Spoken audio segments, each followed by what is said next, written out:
Hopefully, we will be live. Hopefully, we will be live. Down to that. Do one of those. Do one of those.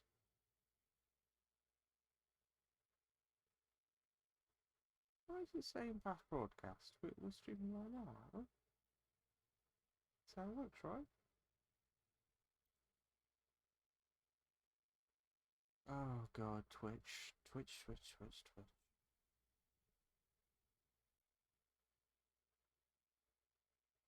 Okay, so we're good. We're good. I think we're good. Yeah, we're good. Okay, so I am gonna be doing some Elden Ring today. As you can probably tell though, by my immaculate voice, um, things aren't peachy.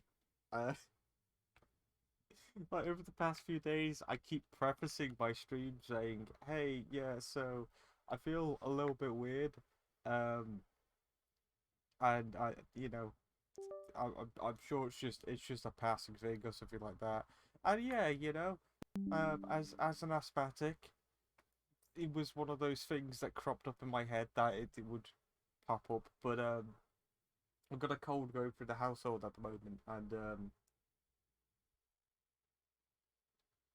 it's affecting everyone differently. And for me, it's gone right to my chest.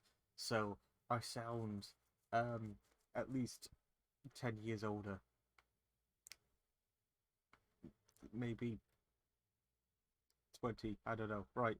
So I've got a fit. Holy shit.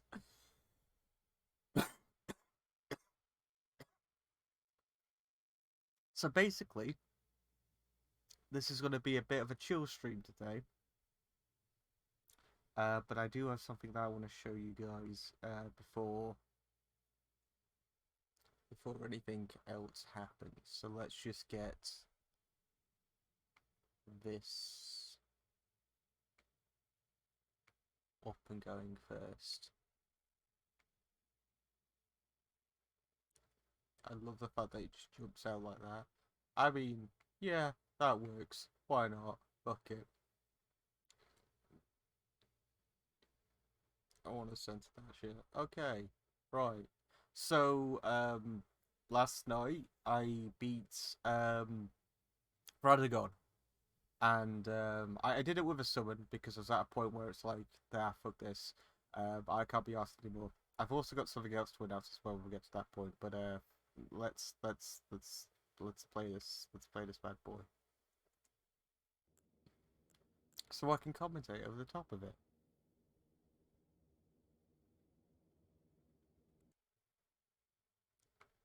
Um, I need to remember. Okay, we're all good. We're all good.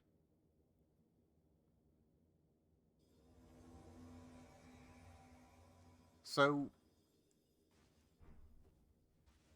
yeah, basically I summoned someone and we went in and we just double teamed it, and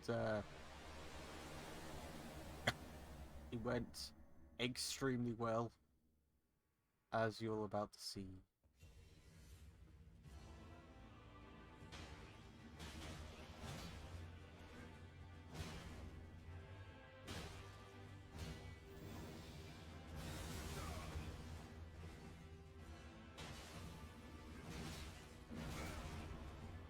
I'm not quite sure why the audio sounds like it's being blasted out with two speakers at the same time, but okay. I do apologize for that. Anyway, as you can see, like the Radagon fight went significantly like quicker because if you're dealing with an Ashe, all the Ashe tends to do is run in and attack. Whereas if you have two people, you can bait a shit ton of attacks, and it makes dodging him significantly easier. Not that Radagon was a difficult fight in the first place. I mean, by the time we got to this point, I must have killed him like a dozen times. It's the older beast that happens afterwards, but Radagon takes the cake for my second least favorite fight in this entire game. Of course, least favorite goes to Elden Beast. So that's fun.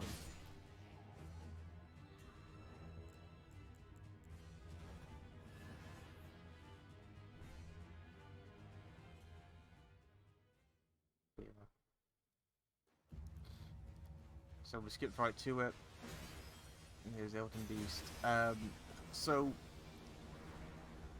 once again, if you have like a second player there with you, you could basically just bait a shit ton of attacks, making this entire affair so much easier.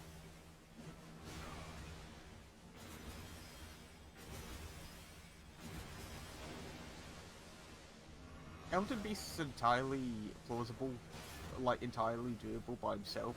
The problem is, Elden Beast has, I want to say, 3 to 4 different attacks that exist primarily to one-shot the player. They're spam attacks, and they can just be avoided, but you'll either have to tank some of the of it. No, you'll have to tank some of it and drain your entire stamina bar running away at the same time. I think I find this fight significantly more easier on New Game Plus only because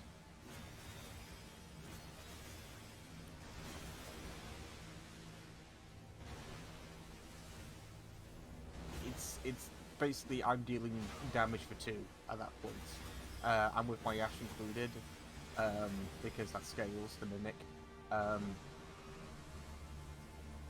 This becomes a quick affair, like it is here. We got lucky here because the dude didn't do any of his spam attacks once. He was about to line up to do one then, actually, but we got him before it happened.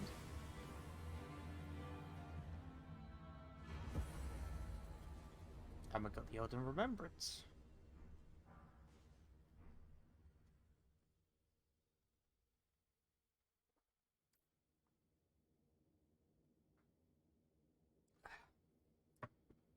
Right. The rest of the clip is basically just me lighting the thing of grace, the site of grace. I can talk today. So basically, we're gonna load up Elden Ring now, and we're gonna pick an ending. Now before we continue, I should address the elephant in the room. Millennia. I beat her, as I will show you. I can't show you how I beat her, which is the unfortunate thing. But what I can... Actually, I might be able to...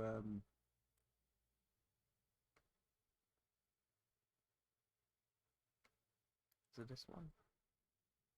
It's this one. I can do this real quick.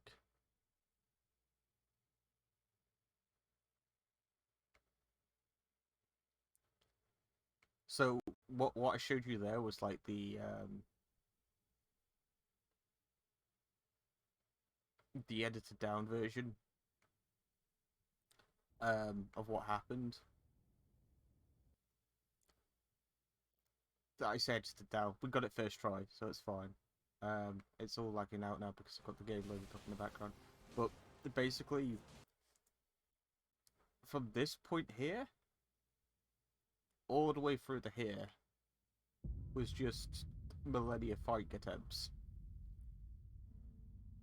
So as you can see, that's a solid 50 minutes of fight Millennia there that I did yesterday. Now, here's the thing with that, right?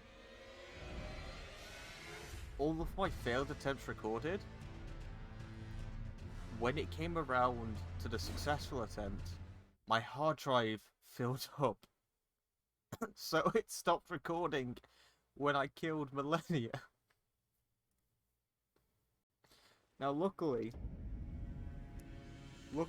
I have proof. See, I did it. I did it, folks. I killed her. But I just don't have the recording of me killing her. So what I might do, um, what I might do is, I've got another, uh, I've got another, like, similar strength melee build character that I've been going through in the background. I've been doing several playthroughs of this game all at once. Um, so what I might do is, if I get around to fight Millennia on that, I'll record that and then I'll upload it. Other than that, I might make like a weird ass montage of um my failed attempts with Millennia just to show you how the fight goes. Because I've got some second phase stuff in there as well. Um, I could talk a little bit about how the fight went. So I did summon for it. Um, and I basically found that. So this is a fight that you're always going to use an Ash for, unless you're particularly good at DPS. Um, Otherwise, yeah, you're probably going to summon an Ash for it.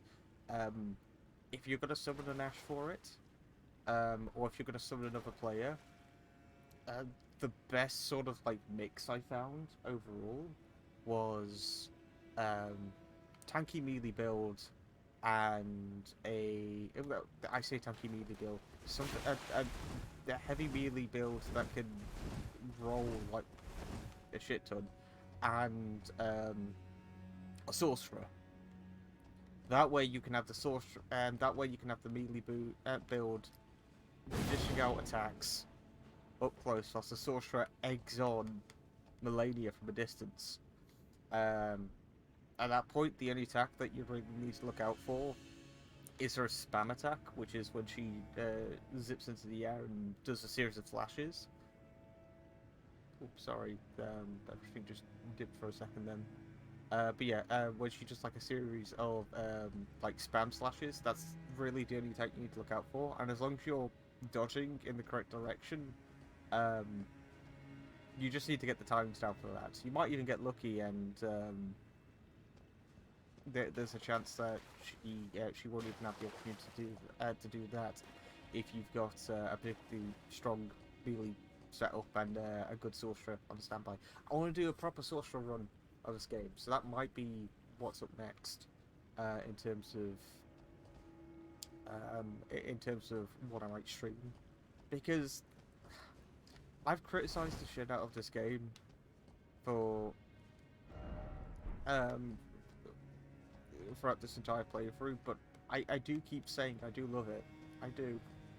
It's the same sort of relationship I have with Dark Souls 3. I love the shit out of these games, I do, but they've got some really fucked up problems at times, and it's hard not to point that out. Right.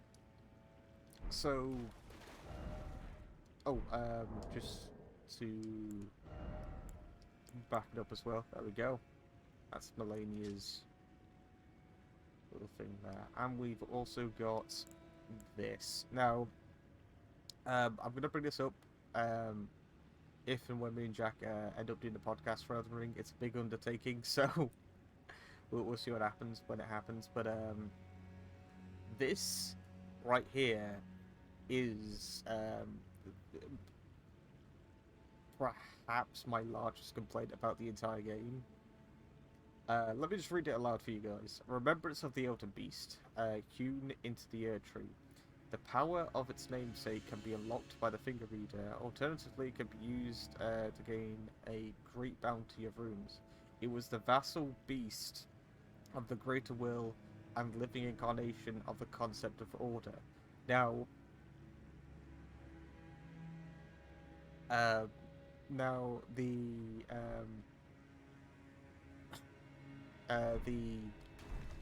what was it? The influence of the Greater Will, and the influence of the Greater Will, along with the idea of order, the concept of order. The physical manifestation of that is the Elden Ring. The Elden Beast is the Elden Ring. That's the point. That's what it is.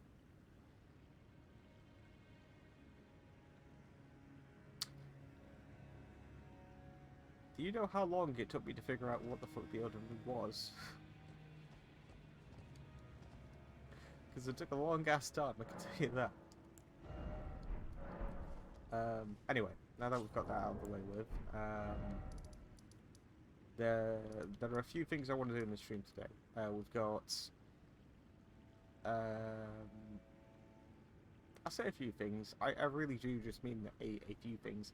We've got the secret dragon that we can do over here, which basically requires us to get as far down as possible.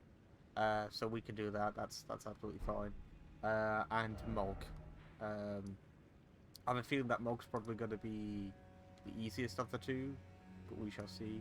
And I also want to get an ending. So I don't know if what order I want to deal with this in. I'm pretty darn sure that this works the exact same as Dark Souls. In fact, I know it is because I beat this game again recently, 2 days ago. So we can snag an ending now, if that's something that I would be up for doing. But a part of me is like, I want to earn that ending by achieving things. Yes. Head Cold Scott knows what he's on about. This is a new Scott. This is Head Cold Dusky talking to you live. Right. So we want to go to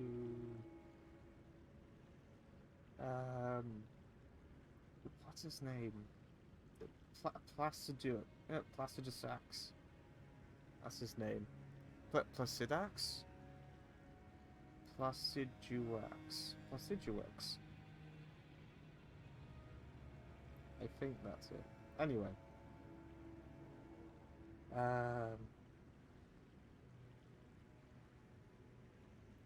Getting to him isn't that hard. Sorry, my brain was on pause. Getting to him isn't that hard. We need to go to this one, and we basically zip around.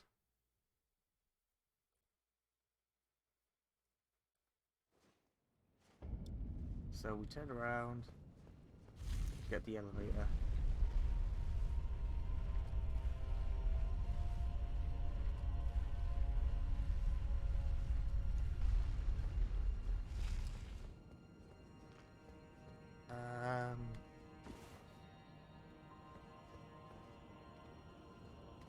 God, I actually have no idea how this is gonna go.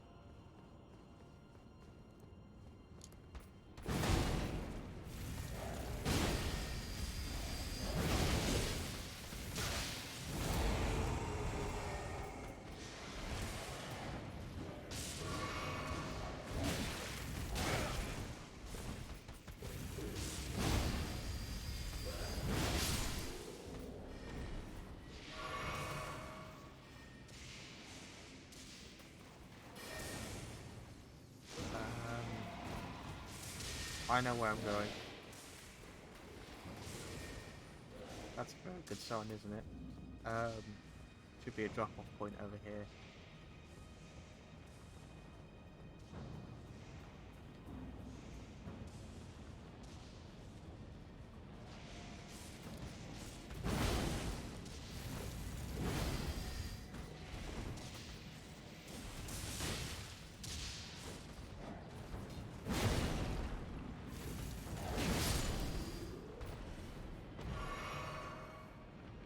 Holy moly. Right. Where is the drop-off point?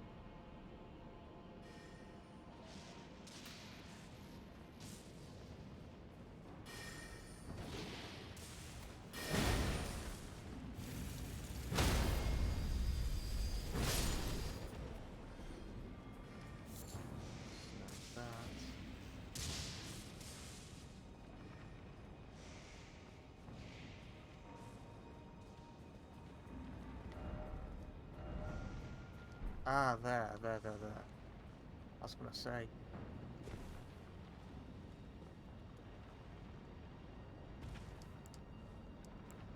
Well, this is already gonna go amazingly. Because I've used up a shit ton of my health.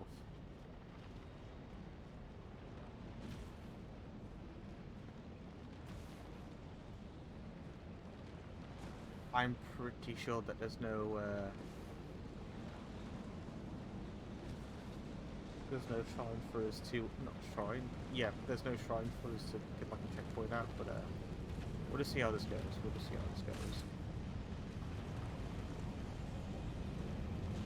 So it's pretty cool.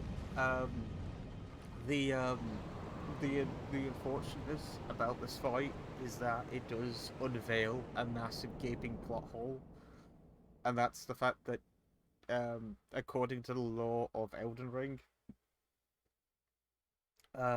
dragons can use time travel.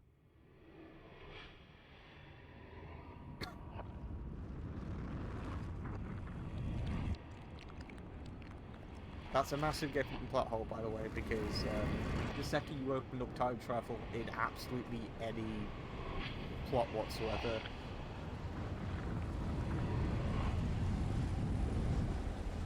time travel as a concept just, like, no matter which way you look at it,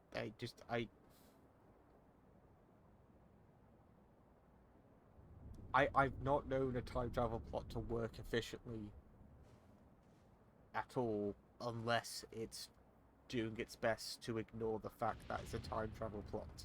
You know, if it's something that's incidental to it, or you're just having to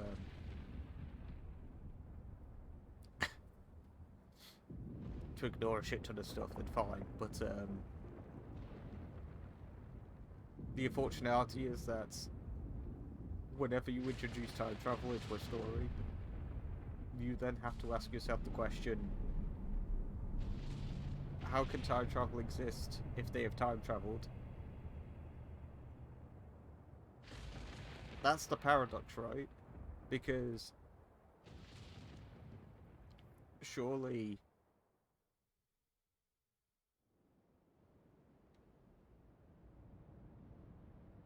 oh Lord have mercy. Surely if they have it's a cool visual, don't get me wrong. But yeah, surely if they've time traveled, then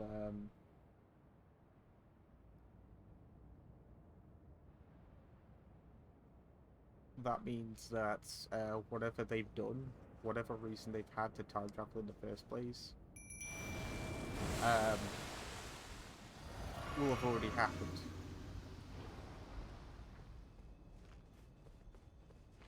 Cancelling out the whole thing.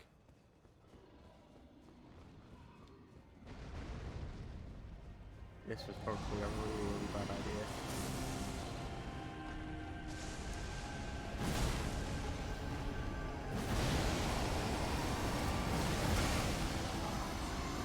Oh, we just tanked that. Okay.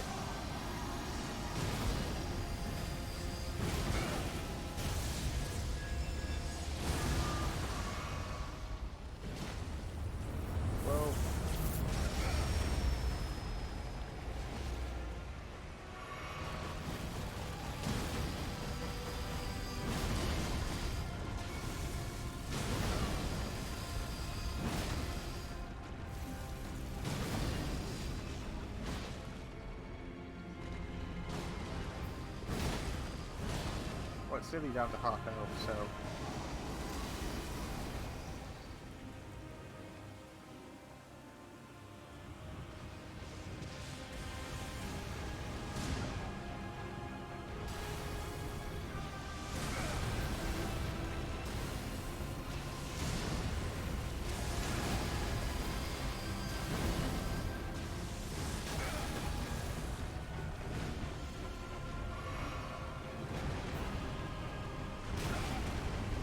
did he not attack?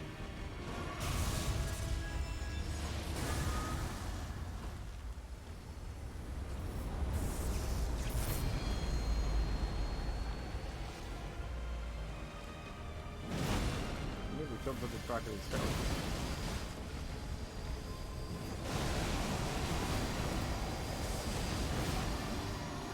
That should have been it.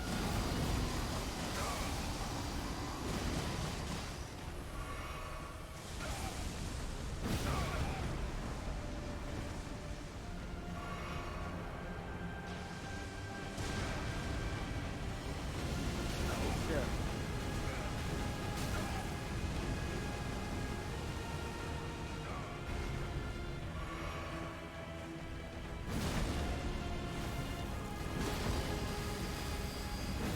I'm dead.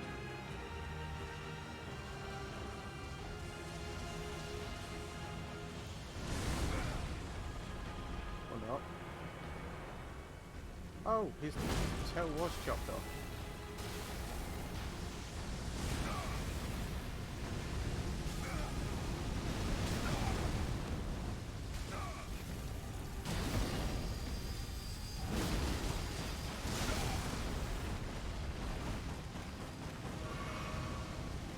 Yeah, we're dead.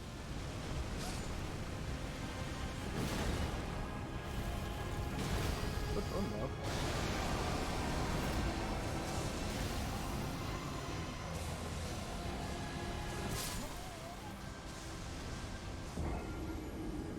Yeah, we've got it next time. I think I just needed the flasks, really.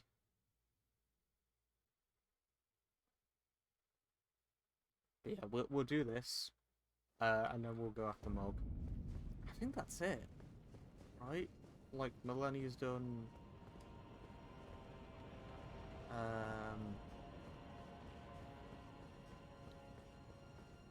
Oh. Yeah, Millennia's done. The the, the, the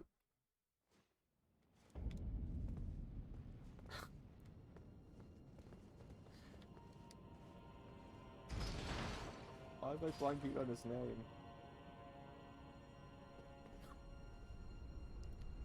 Radagon. I was gonna say Radadan. Ramadan, but that's not right.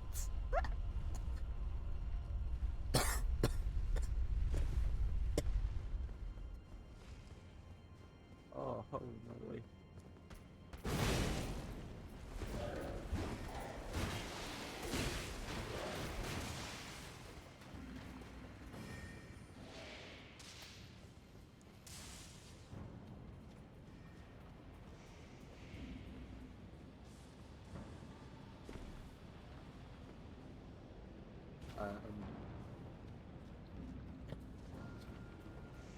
I mentioned on Twitter that yesterday that there's still, like, I have neglected pretty much every field boss imaginable at this point, so we can just go back and do a bunch of them. I think that and there's every dungeon and catacomb in Livonia that we just haven't done as well. Along with there we go. Along with, you know what I'm gonna do real quick. Where is it?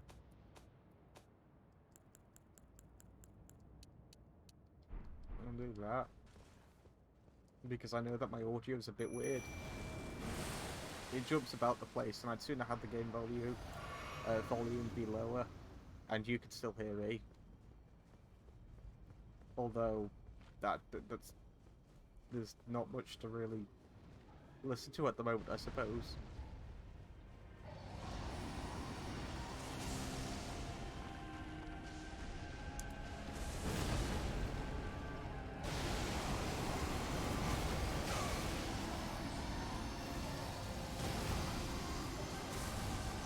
Oh, I walked through that. I didn't roll through that.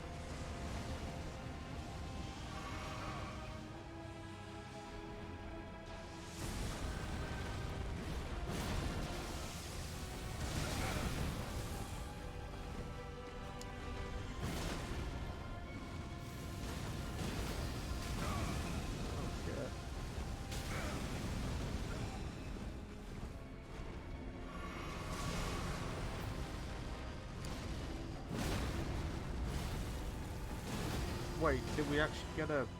What the fuck is his head? We actually got a critical on him. That was... Well, I mean, we didn't, because...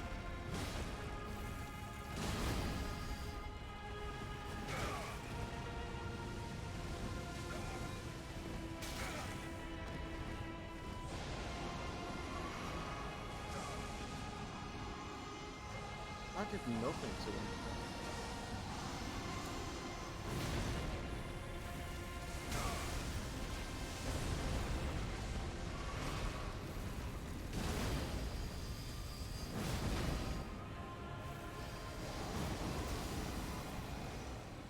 Right, so is he gonna come after me or him?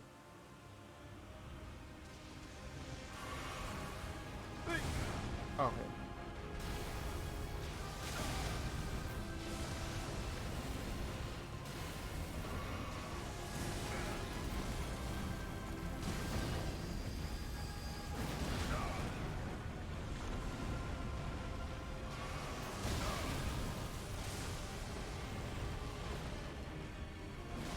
I was gonna say, thank you. If I do got an attack, that's fine.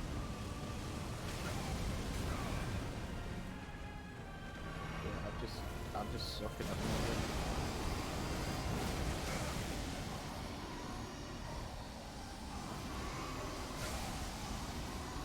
I'm dead. That was just bad luck. Oh.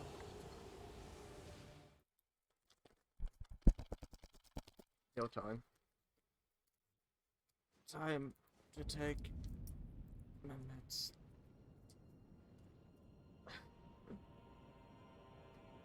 Ah.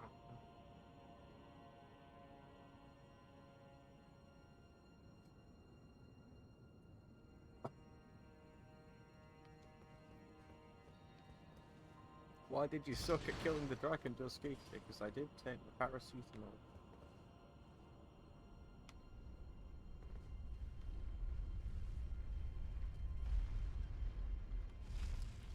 That's actually like wedged in my throat at the moment. Hang on. There we go. Oh yeah, I felt that. Right.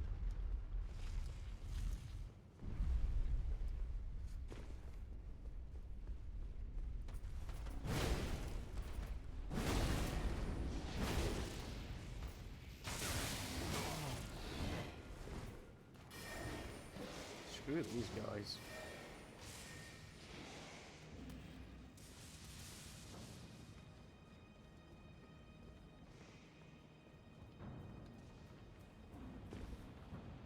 And this drop. Holy shit, I could do with like...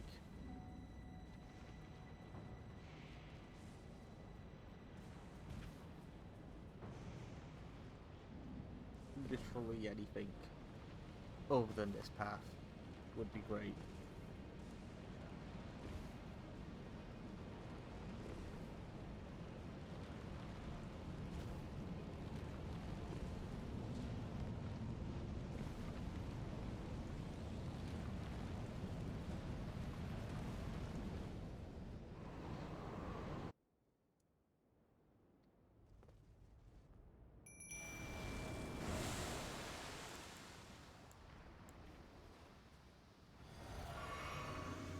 Right.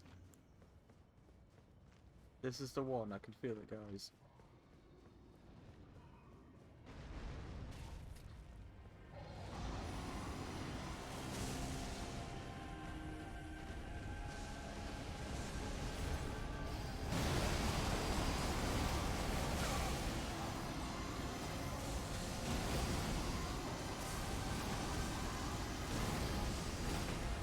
Shit. I was gonna say for like... He's just gonna spam all the worst attacks in this thing.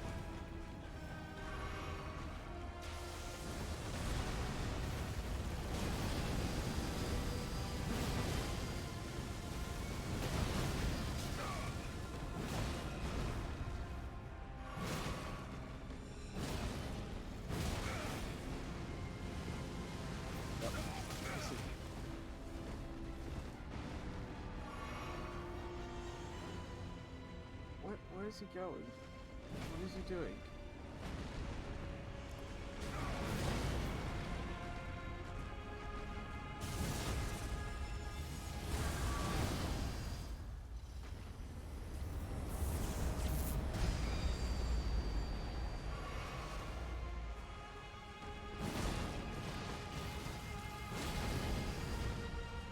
Oh, don't do it.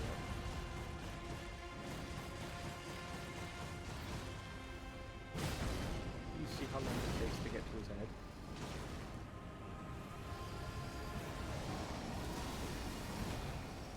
Or at least it's going to be after the mimic. Right.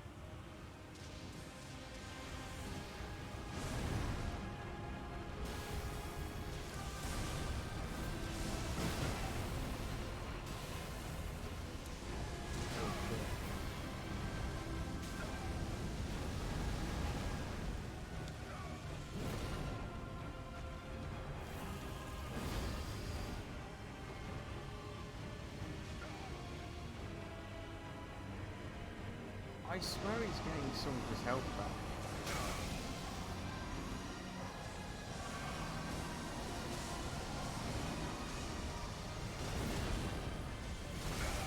I can only press. I can only press that like as fast as I can press it.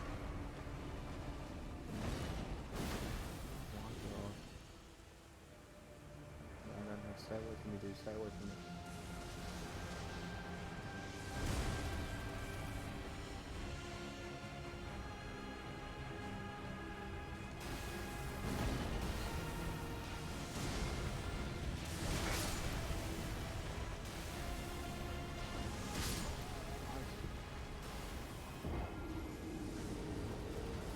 He must be getting his health back.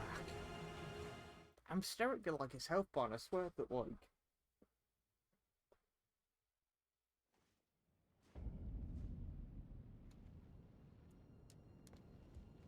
I don't buy it. Something fishy is happening.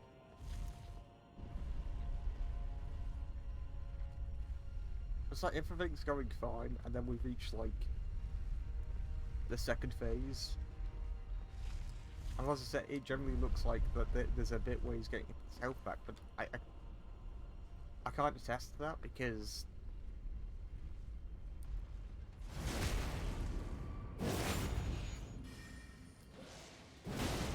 it looks like minimal.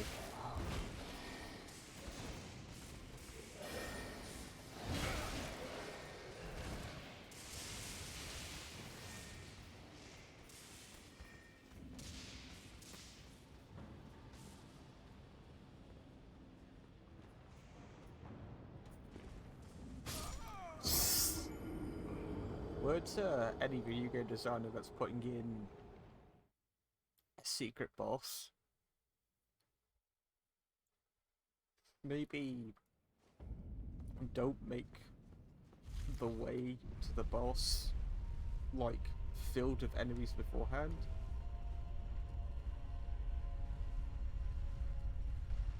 Like for a regular ass boss in this game, fine. Like everything involving like the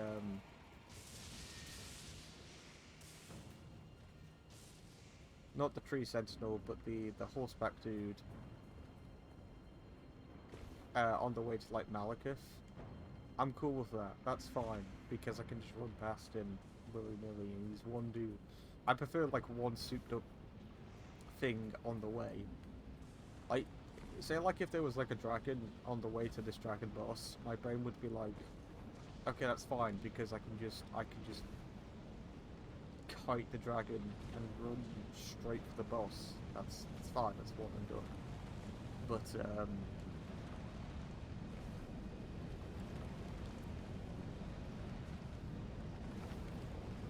trying to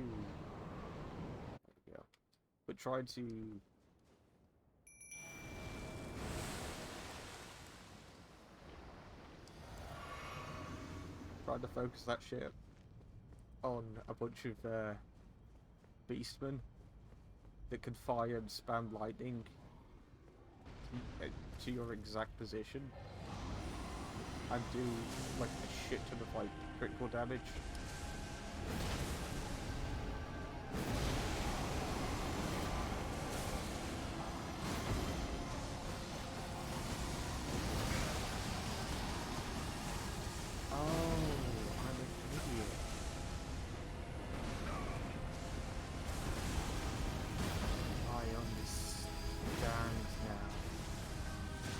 Brain's always like, why is that first lightning attack? Like, it doesn't do anything. Like, I can't. I am trapped.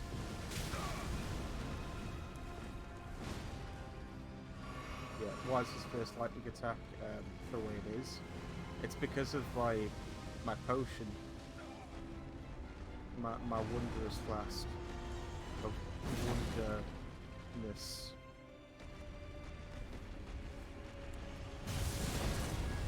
Holy shit.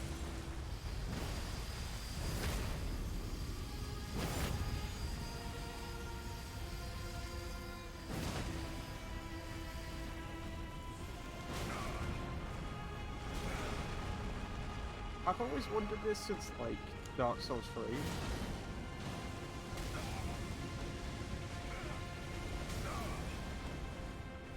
What is the point in doing, like, critical damage? If said critical damage is less than heavy attack. Don't come near me, dude.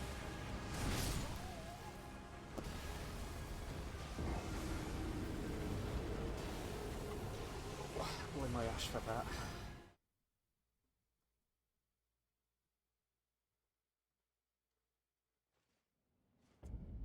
But yeah,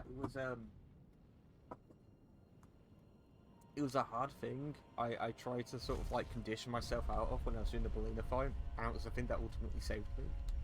Was using the FP attack on this, when I can perform a critical attack.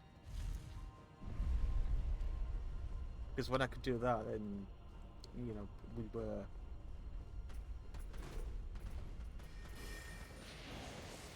doing significantly better. Some of these enemies as well, like, I swear that they're,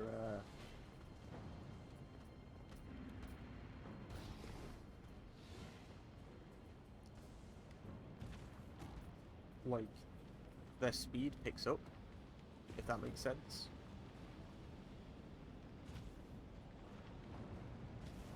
Because I pointed this out, like, way early on in the stream. There are times when it feels like that,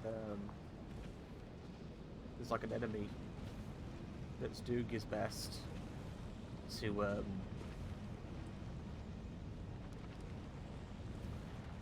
win like MVP.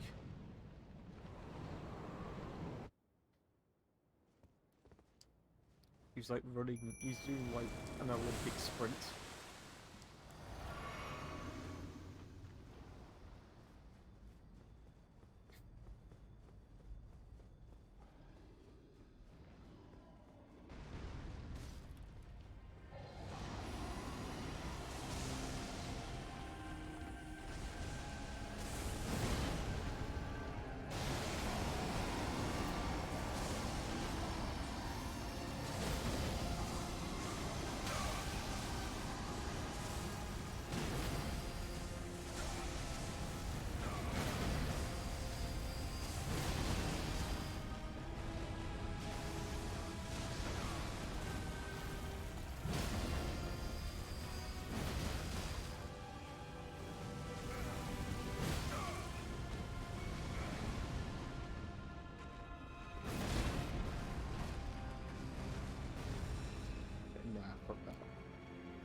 It's like I've just done the equivalent right then and there just by attacking his tail. Also, I think that might be the exploit. Or not, my mimics take a shit ton of damage actually.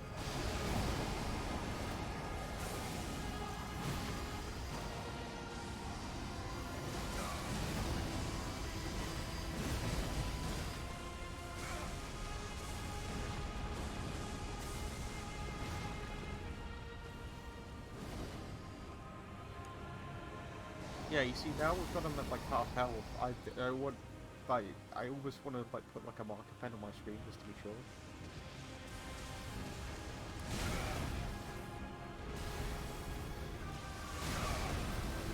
Oh shit, not this again.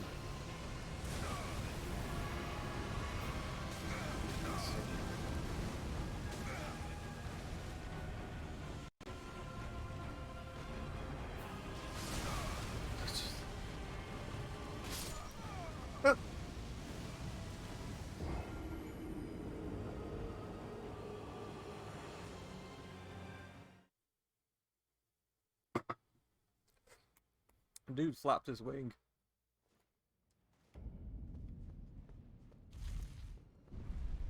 God.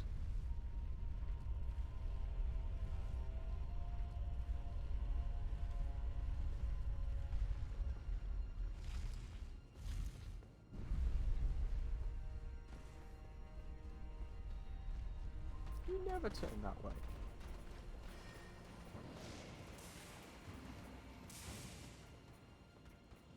I hate this drop. Because you have to come at it from like the weirdest angle. Ugh. Anyway.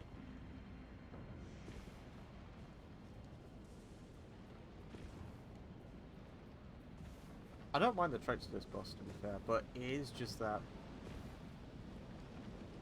initial thing. For some reason, FromSoft have got this weird obsession with having bosses be placed directly after an elevator.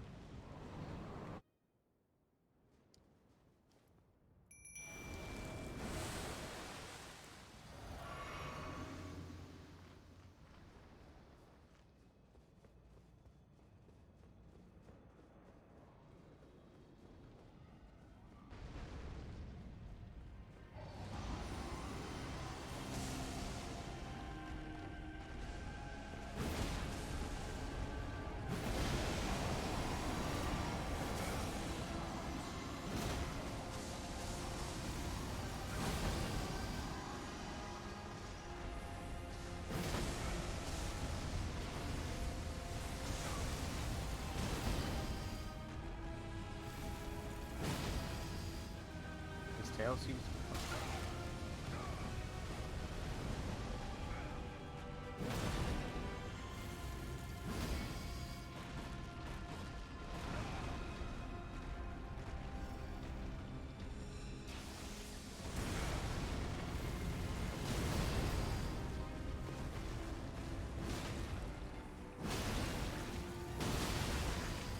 that looks too, I suppose.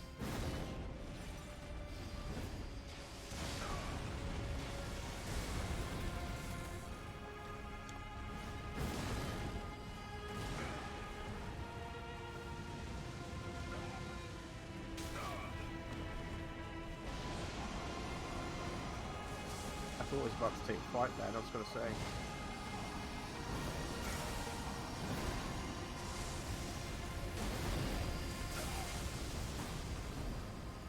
He is. Okay. That seems a bit early. Right.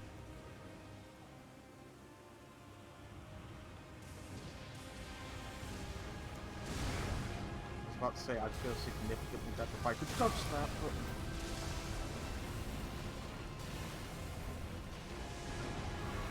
Some of his attacks, I swear, are just...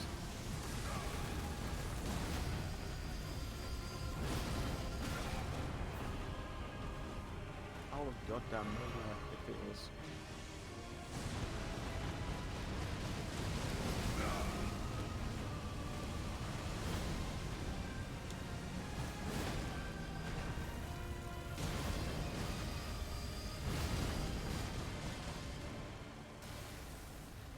Here we go again. Where's he going?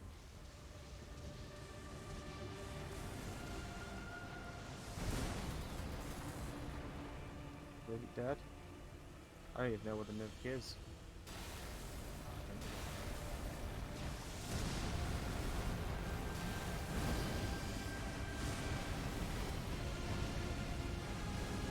Oh my god, damn fire.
Oh, I think we might have it though.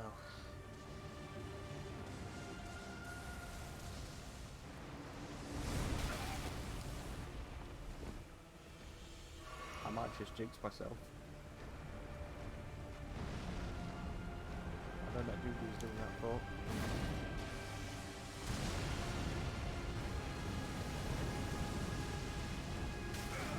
That.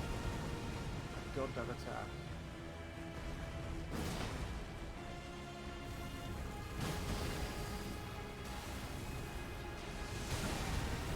You delayed that one.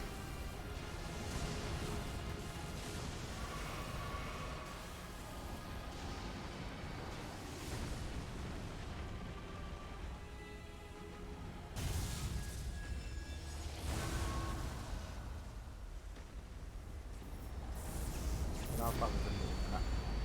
I've got no thoughts on that.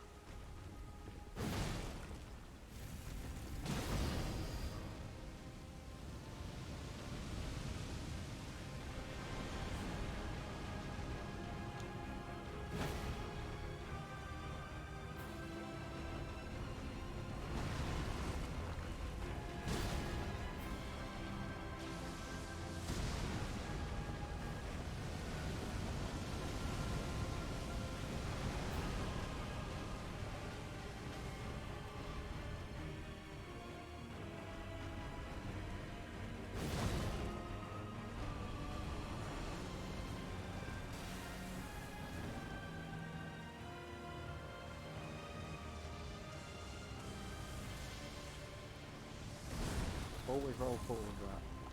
Always roll forward.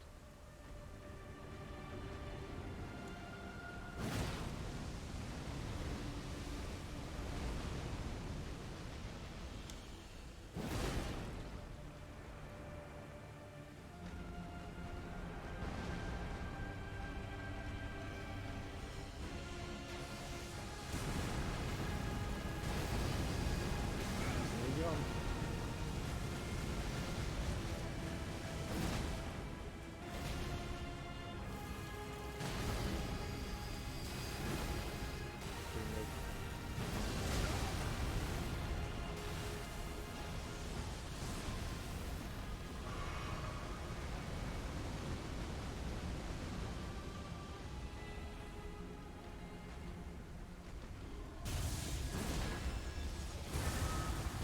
There we go.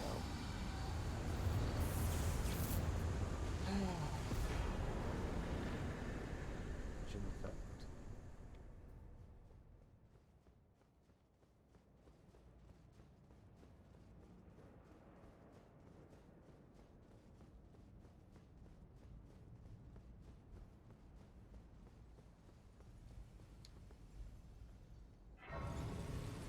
It's yet another fight with a health bar that exists because of its health bar.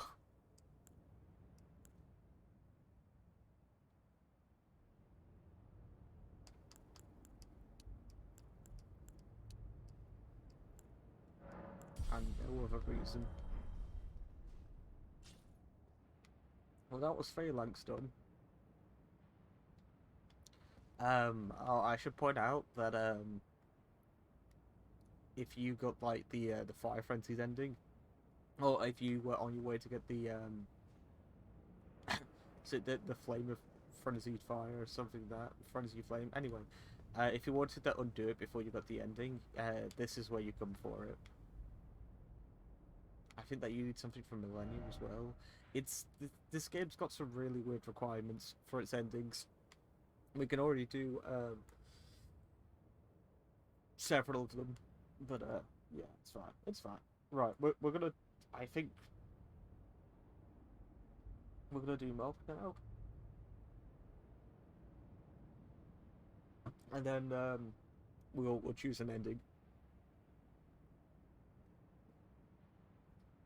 A part of me finds it humorous how the game just sort of sits on pause the second you've killed the Elden Beast. It's like, yeah, no, you can do this whenever you want. With Dark Souls 1 through 3, I sort of get it. largely because you are the one that's choosing all this shit, but with this game, it's like there are a lot of people that wanted to be Elden Lord, and there are a lot of people that even like fled the Round Table um, to go to the lands in between, and the lands between rather, to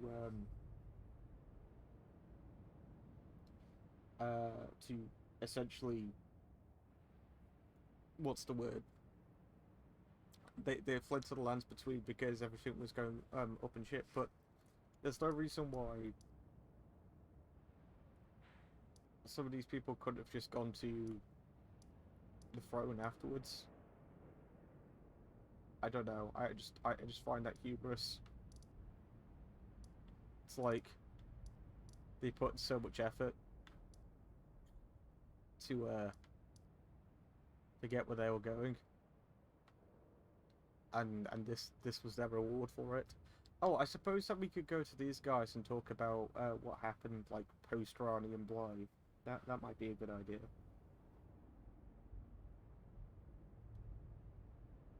Um,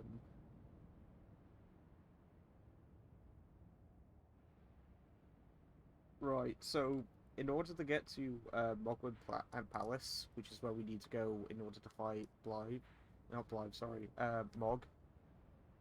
Jesus Christ, it's in the name, dude. Um, we need to go to uh, the consecrated snowfield over here, and yeah, basically, I seem to remember it being like along the edge somewhere, just placed. This is ringing a bell. Somewhere around here-ish. Yeah, that's it actually. It's there. So that'll be easy enough because the river's frozen, which means that we can just head in a straight line and go, well, straight there.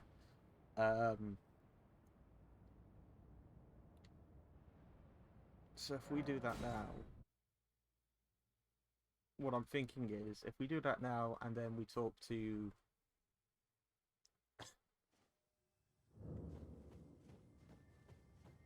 the folks that would Ferrani afterwards, that sort of builds up to the ending.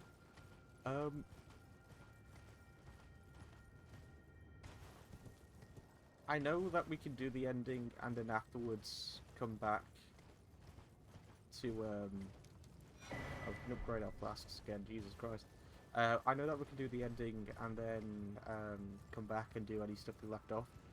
I kind of want the ending to be like one of the last things we do. But I kind of want the ending to be one of the last things we do.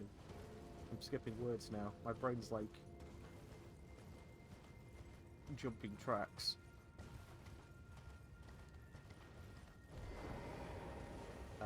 Right, we are close to visit right by an NPC invasion. Yep. Sanguine Mobile.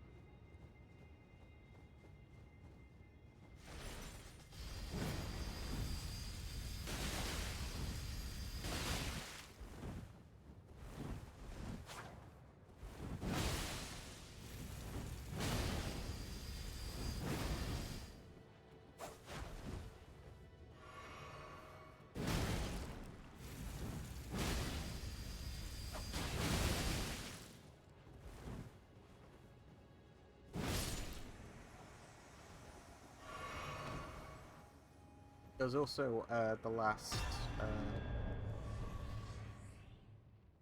filled finger invasion that happened here as well, which I've done. Wasn't really much to know about that. Just the same as the other bunch of them. Oh, what's that? Oh, I see. It's a plant. That's what that is. Ah! No? It's ringing a bell.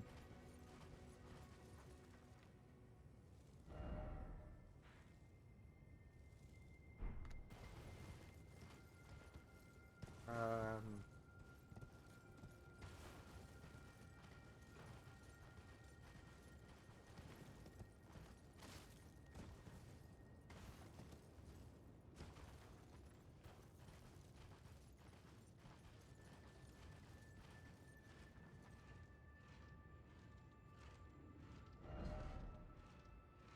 doing the funny.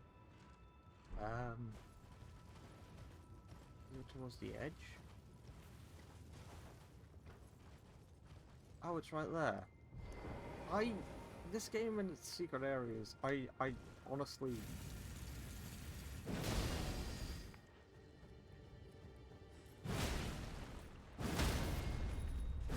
have like such a hard time mentally processing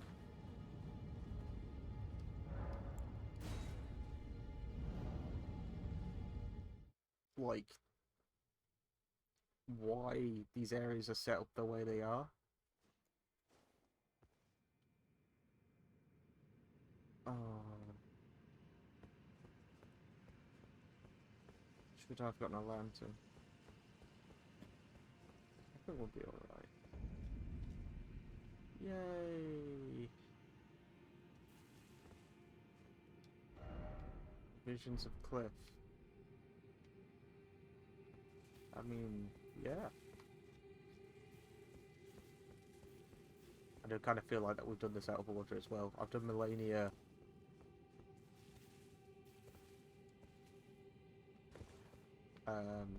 before I did Mog. And there's clearly like a divide in like how that works. Oh, do you also like all of the red? Guess why? Bleed. That's right, bleed. We've had our fun with all of our fun what's it called?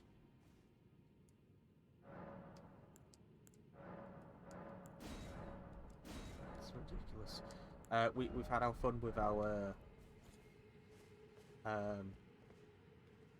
Scarlet Rot enemies.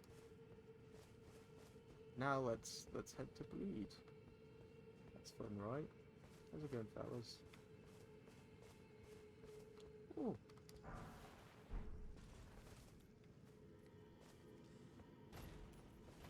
I mean, they can do that if they want. I'm not gonna be bad bothered. I should probably start putting more points in endurance. Don't you just love the fact that I don't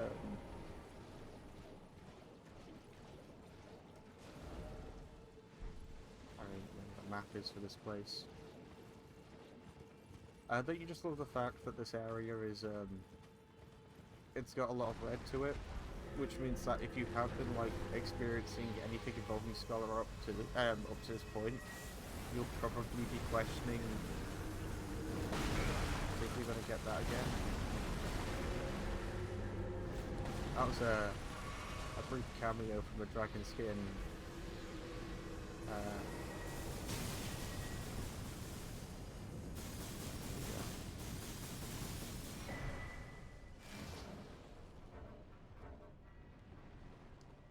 That was a brief cameo from a dragon skin soldier there. Who was a boss in an earlier area. To be fair, they're in the mountaintops anyway. I'm tempted to use one of the remembrance things.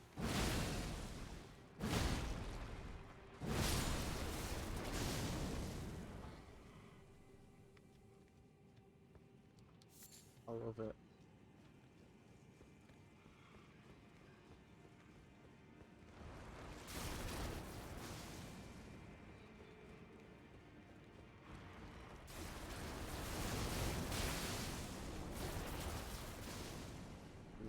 This is perfection. Oh look, it's a big boy.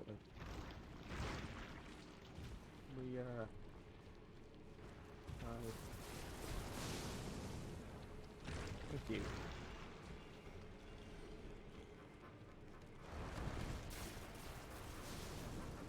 Other than fellas.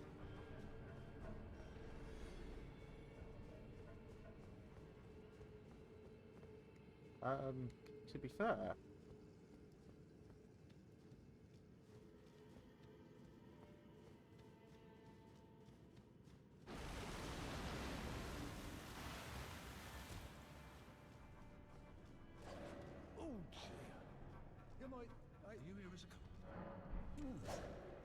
Yeah.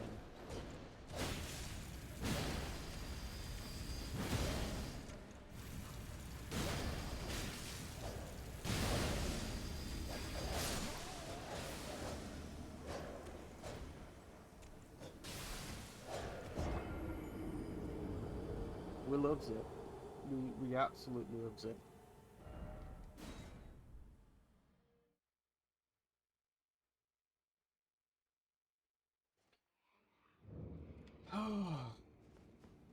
At least we spawn right here. I do kind of find it amusing how this dude's just sitting all the way over here.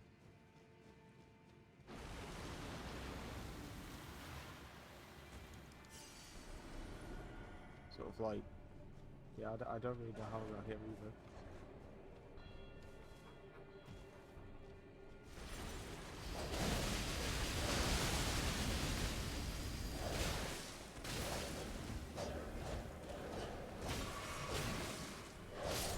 I also love how every enemy here inflicts blood loss. That's also something that I really like. That's a solid 10 out of 10, actually.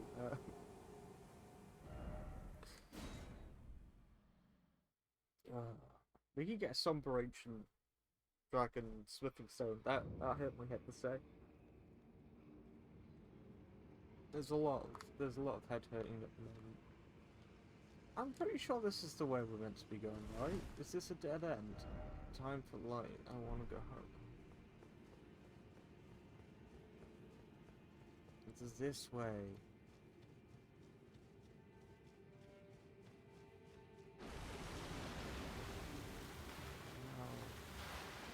No.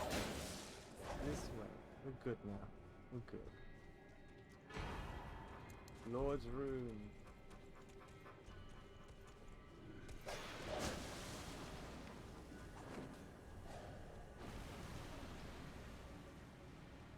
Remember Nito, everybody? This game wants you to remember Nito. That's that's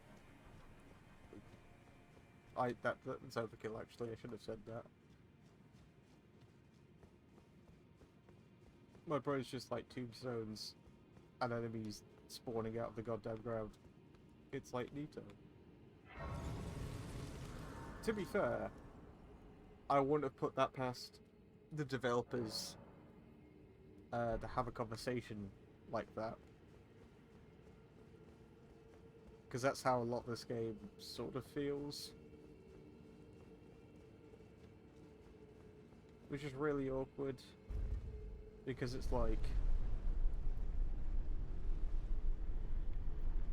You kind of want... Like, put it this way, if FromSoft come out and say that they do like a new IP... Here we go. If FromSoft come out and say that they're doing like a new IP, in my brain I'm like, okay, Sekiro, Bloodborne, you know, there's illusions, illusions,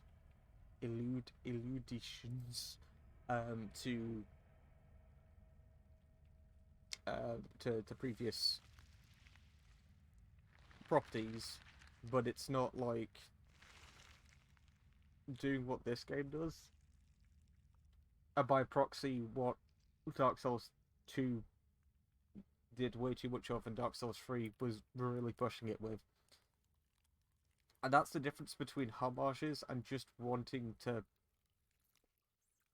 Like... There's only so many times when I can have a look at something like these games and they keep going, you remember Dark Souls, right? You remember Demon Souls, right? And I'm like, yeah. But if, you know...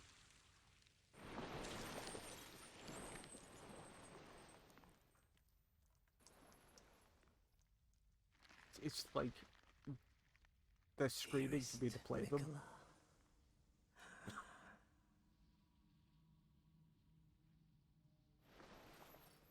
You must abide alone a while.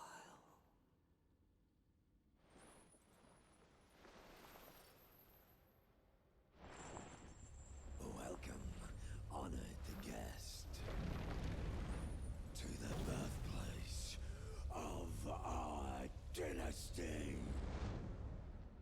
Dinner, Batman. Right, okay, let's do this. I don't know how this is gonna go. Mog's the one boss I fought the least, just because getting to Mog is just awkward.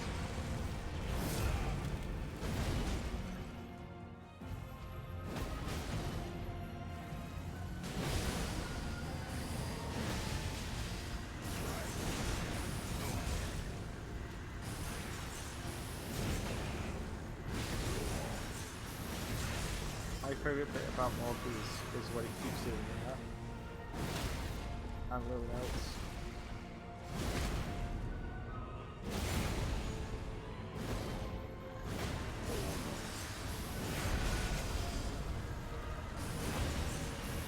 I'm pretty sure that attack's meant to get me to stop.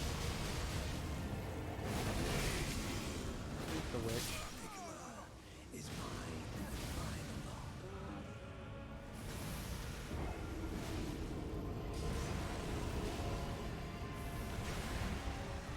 I should have rolled away. That's fine. You can actually completely bypass the second phase of his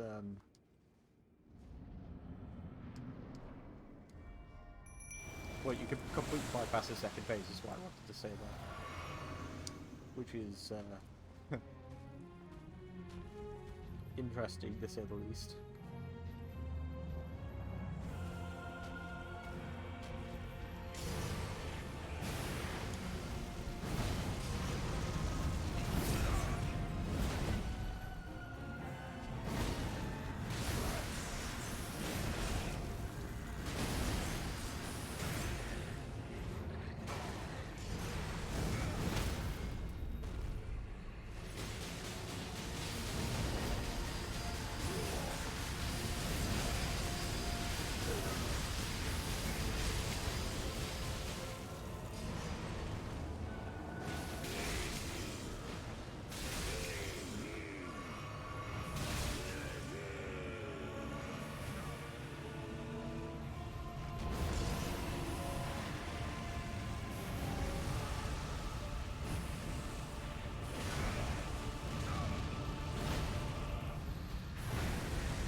Just another example of a boss that's like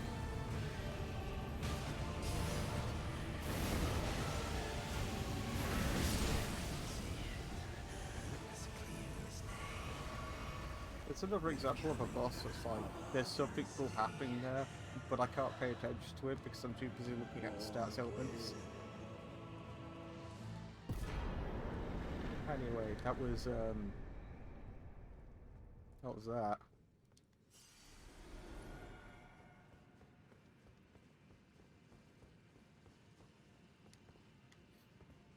I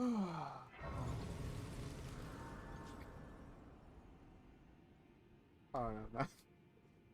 At this point, I don't know.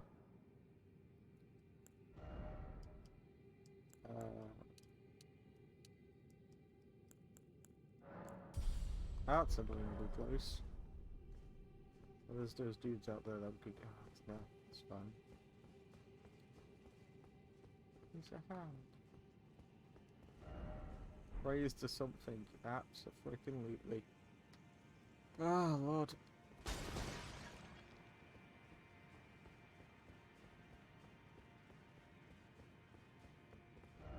Praise the victory. Still no other gorgeous view ahead. Really? You think so? I mean, I don't really know. That's... I mean, it's meant to be that thing where it's like, whoa, because... I mean, it's all fading in now. So there's Nokron up there. That's the river. That's pretty much it. I think it'd be a bit more impressive if I could see more of it.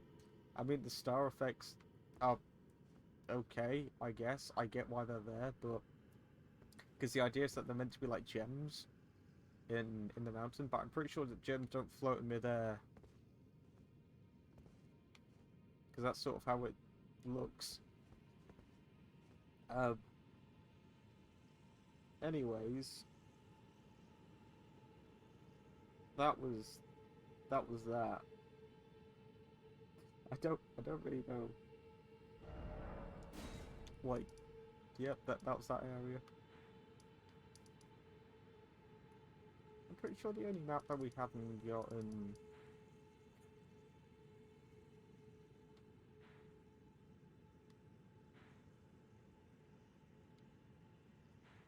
Is this the only place where we haven't gotten a map? I could get that and complete the collection. That'll draw out a bit of time. Nah, here's what I think I'm gonna do. We'll go to Ronnie's Rise, and then just chat to everyone one last time.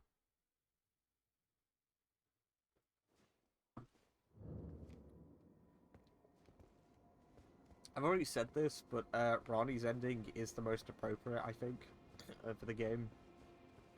Given, like, how you encounter NPCs, what you learn about them. Look at this frame rate. There we go. That's much better. Yeah, given, like, how you encounter NPCs and what you learn about the world, like, the two fingers ain't good.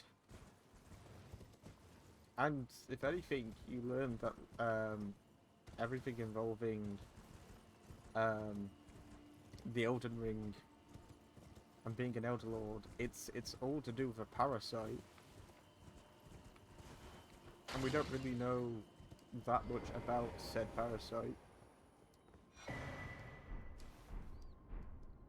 Or its intentions, so I forgot that we could do this.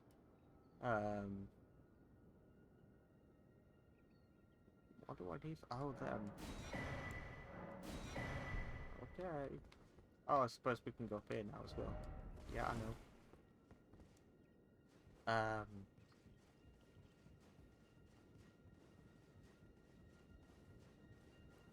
I could use this time actually to talk about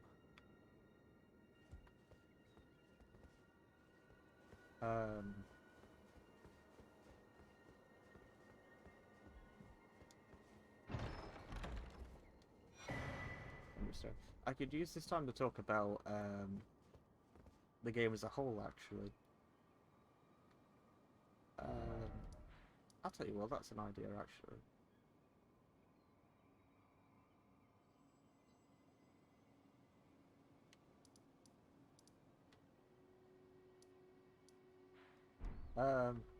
We'll do a bit of a... Where is he?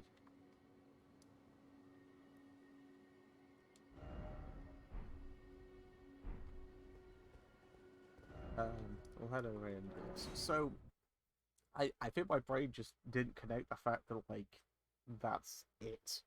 You know? But that surely goes to show what an awkward experience some of this game can be.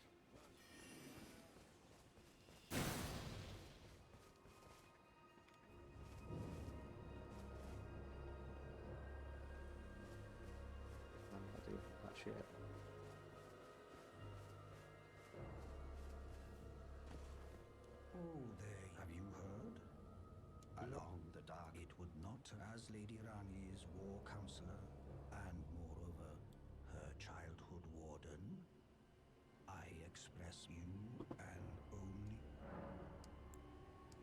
unthinkable. How did he break free from his cell? No. Blythe became a curse that plagued Lady Rani. Yet even I in don't believe madness, that. gave himself to her. Yeah. I've made a grave misjudgment. And I thought myself a capable war counselor. I'll catch up with you soon enough, Blythe. When I do, I only hope you'll accept my apology. That's sweet. There is absolutely nothing that's worth doing in terms of this stuff.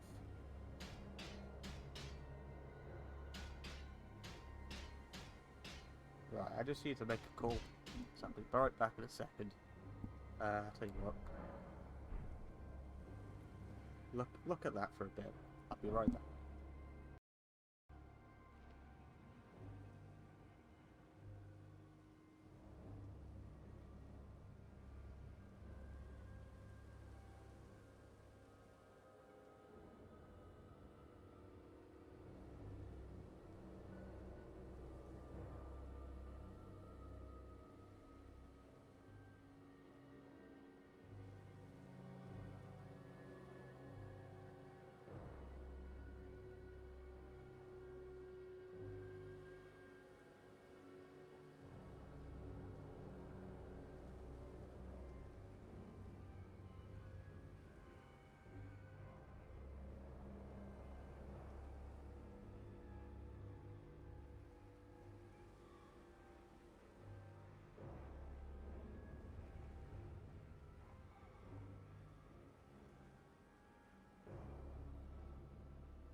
Right, sorry about that.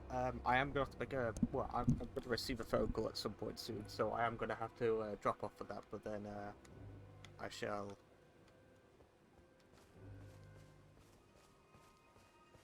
let you know when that's happening. And... yes. God. And my wireless headset... I use a wireless headset, largely because when it's charged up, I've got noise cancelling on it, and it works 2 ways, which is great, because that means that noise ain't being blasted out of my headphones willy-nilly, because that's just something I just dislike in general. If I'm wearing headphones, I like the sound to be for me and me alone. And secondly,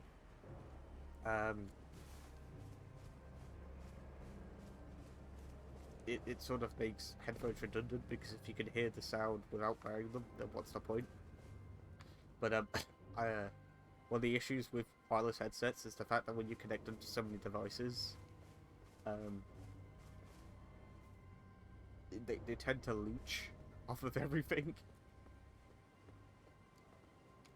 So I've got my phone right by me in case a phone call does happen.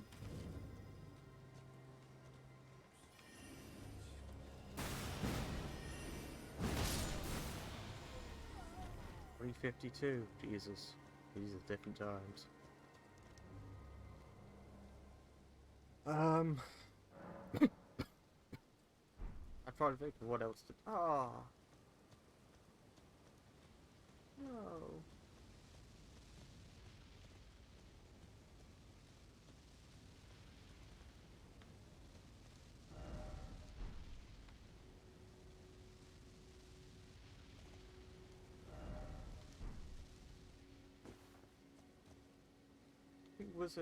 He was assassinated. Ah, that's sad. I generally didn't check this out. Look at his neck's like snapped. Or is it? Has he been beheaded? Oh, please tell me that if I do this, he could like dissipate. No, he stays there. Oh, that's horrible. That is absolutely horrible. Um,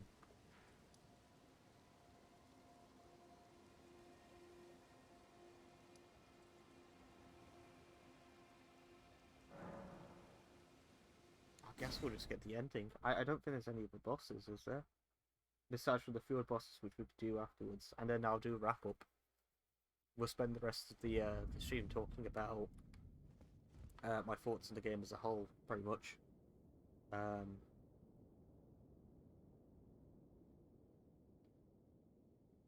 I'm pretty sure there's like there's no other bosses that are worth doing, right?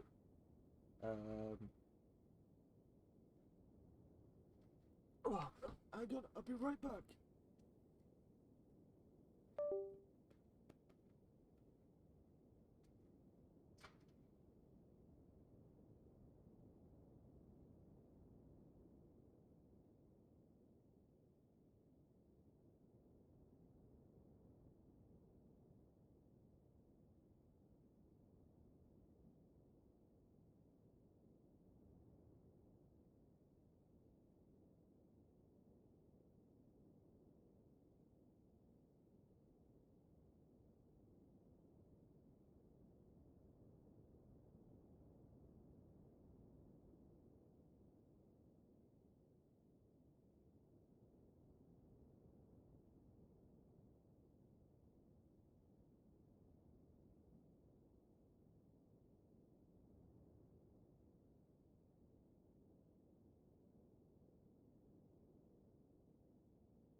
Oh, sorry about that, folks.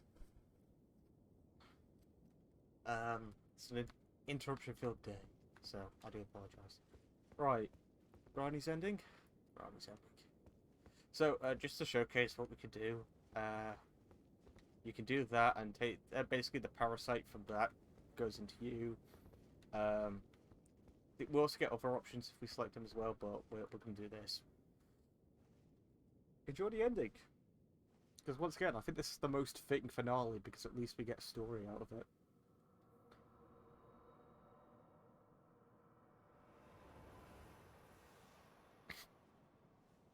Also, we get to see Rani again.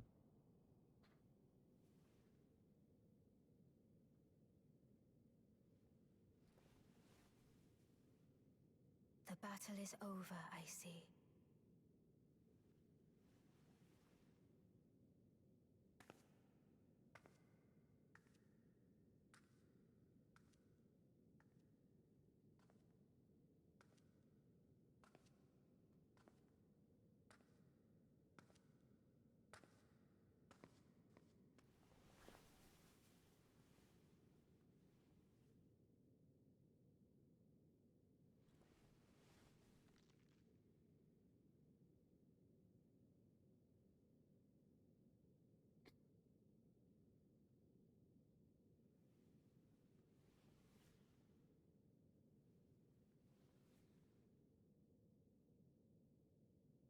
I do solemnly swear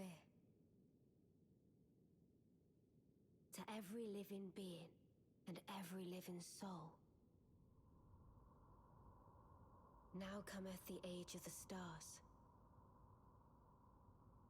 1,000-year voyage under the wisdom of the moon. Here beginneth the chill night that encompasses all, reaching the great beyond. Into fear, doubt, and loneliness, as the path stretcheth into darkness.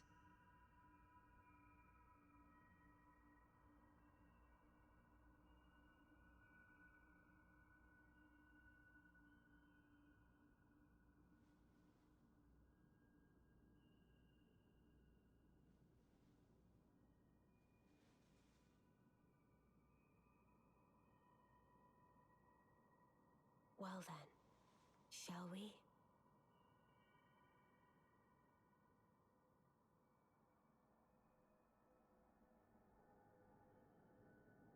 My fair consort eternal.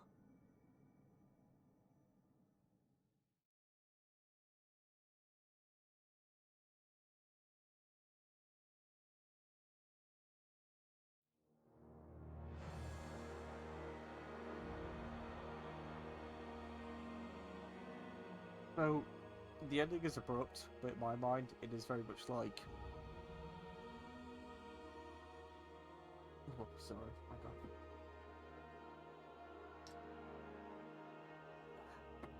it. It is very much like, out of all of the endings that you could possibly get, you either restore the Lands Between, take sort of like absolute power, or fuck it over. Or variations thereof. And a lot of them are just color swaps. So, I have an ending where you basically go, screw all of that. You know, like, there was no reason for me to have been there in the first place. Everything that happened when I was there was just incidental. So, of course, like, I'm gonna follow, like, the first thing, and that's going to motivate me from that point forward, right? And the first thing that I find when I'm there is Luna Princess Rani. And she is the one who propels a plot line forward. Which this game fails at spectacularly. Can we just address that? Because I don't think that's talked about enough, to be completely honest. I think the narrative in this game is shocking in terms of how much it wants to avoid the player. And then we get exposition dumps that happen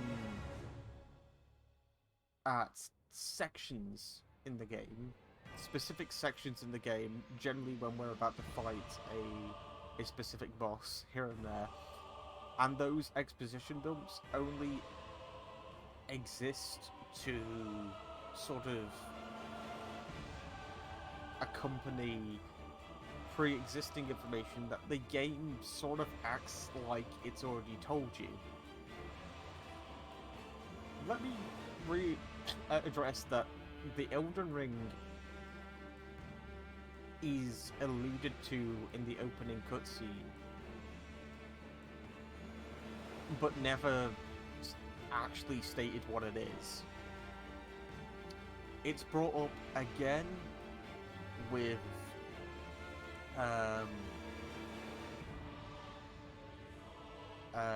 what's his name?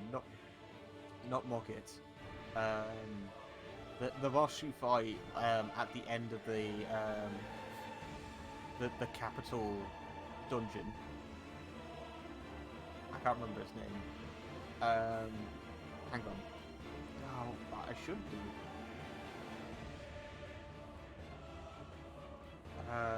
Oh, it was Morgott. Not Morgett, Morgott, because it was the twin. Yeah, so, he brings up the Elden Ring again for the second time, and then that's it.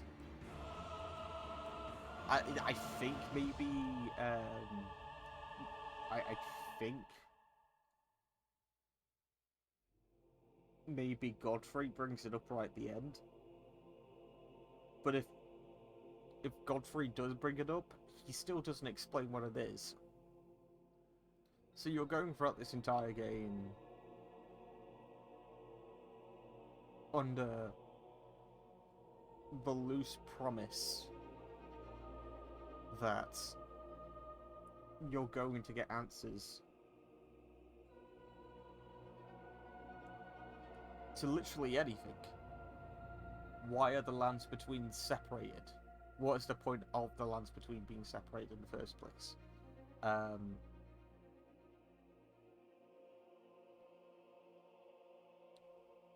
Things like who is Radagon, stuff like that. Like, don't get me wrong, the game does give you answers to all of this, including what the Elden Ring actually is. What I'm saying is, my issue is that you find all this information, specifically information about the Elden Ring, about the Elden Lords, about the children of Radagon. You find out all of this stuff through very obscure background information that even when you gathered that stuff, there is stuff that is still left purposefully blank. Now, don't get me wrong, Dark Souls 1 does that as well. But the difference between something like Dark Souls 1 and this is that Dark Souls 1, regardless of the way it approached world building, it was still incredibly straightforward with its narrative to the point where you could piece things together without item descriptions, without searching to extremes for the bare bones of information that this game should have given you. Dark Souls 1 reiterates its motivations and the player's motivations a total of something like 6 times point blank to the player throughout the entire game. You know, you get it from Oscar, you get it from the Crestfallen Warrior every time you go back to visit him, right up until the point where he loses his mind. You get it from Karth, you get it from Frampt, you get it from Guinevere.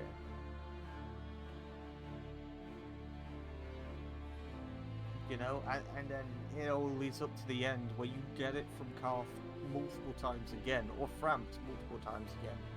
Your motivation is spelled out to you. Your goal is spelled out to you. Your understanding of who these characters are is spelled out to you. I'm not saying that spelled out to you in such a way that's like, oh, well, they literally just announce their titles. Some of them do. But what I'm trying to say is that they don't make it obscure on purpose. They're not... These characters don't exist to shit on the player's goals, you know? If someone like Milena wanted to help the player, they would be there so much more throughout the game, explaining each area when we go to them, explaining why we're there, explaining every little minute detail. We would be given the option to ask questions to Milena as we're going throughout the game. I think that should be a given. But the one character that if you do not start your journey now, you can bring journey 2.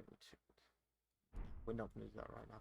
But yeah, the one character that should be like giving you the most information throughout the entire game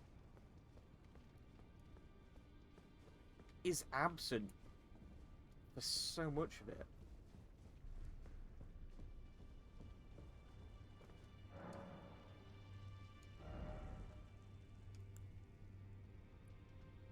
And once again, I don't think that this could be something that's, like, overstated, right? Milena shows up. Like, we did every possible compulsory, well, not compulsory, every possible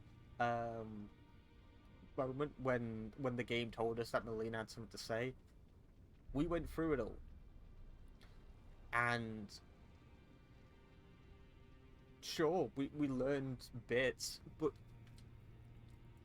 she was never explaining things to us. She was expositing without the exposition.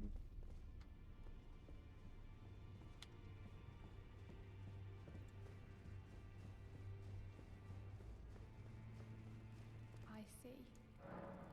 I'll remain. He made. I'd like to return. So once again, we learn absolutely nothing about this world, or about the people in it, through just playing the game. And I think that that is this game's biggest offense.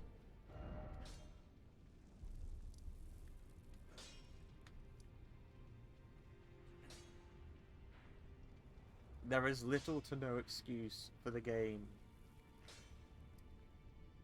to shy away from that. Especially, once again, when they designed a character for the sake of doing it. Demon Souls had a character specifically designed for conveying such information to you when you were told quite a lot about what was happening in that world, the current affairs, and why things were happening the way they were. Great. Awesome. Dark Souls 1 had a series of characters that were there specifically to motivate the player to their goals. Right through to the very end. Great, awesome. This game, we've got probably the largest NPC count in a FromSoft game, period. And yet, none of them can be asked to explain what's going on. I mean, look at this giant-ass continent right here, just in the middle of nowhere. Why is it in the middle of nowhere? How do people who have left the lands between return? Are these clouds, or is this a fog wall? I'm pretty sure that they mentioned that's a fog wall.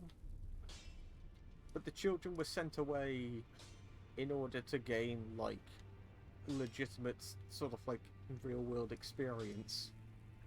So that way, once they've done that, they can come back and be like, yes, I'm ready to take over as Elden Lord. I'm ready to be an heir to the throne. Stuff like that. Okay, what did they do overseas? Like, these are questions that don't necessarily need answers, but when you start giving the player reasons to ask those questions, make sure that the answers are accessible at the very least.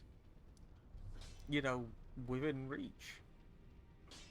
You don't have to go far in Dark Souls 1 to learn about Anor Londo. When you see it, it's like, oh, why is it the way it is?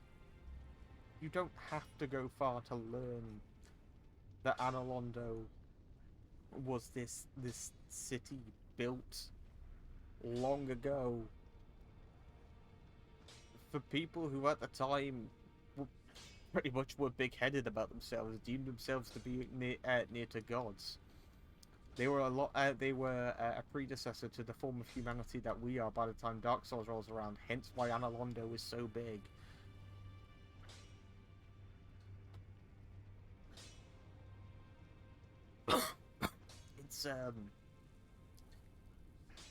It's mental to me that that game, that they literally got the formula right. Dark Souls 1 literally got the formula right in terms of how to convey a story like this. And when the A team came back for Dark Souls 3, they slipped. That's not to say the game was bad. It wasn't. It was far from that. But they slipped. And then after that, what happened? Okay, well, we're gonna produce a new IP. We're gonna develop new lore. We're gonna hire this professional writer, this famed professional fantasy writer, to help us out, or to help write the lore of this world. Okay, cool.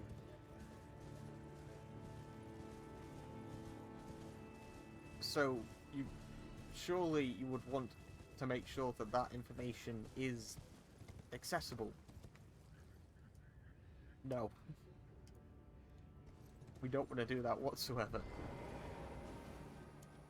Don't get me wrong, there is accessible and then there is Elden Ring accessible.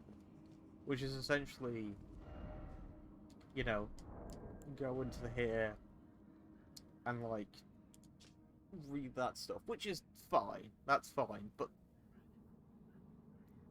look at the description for this and tell me that it tells us anything in comparison to a description from Dark Souls 1, which literally reading descriptions of Dark Souls 1 feels like you're reading through an encyclopedia at times, but it's sort of forgiven because you're from that place. Your character was born and raised there, so they would know a bit about the lands beforehand.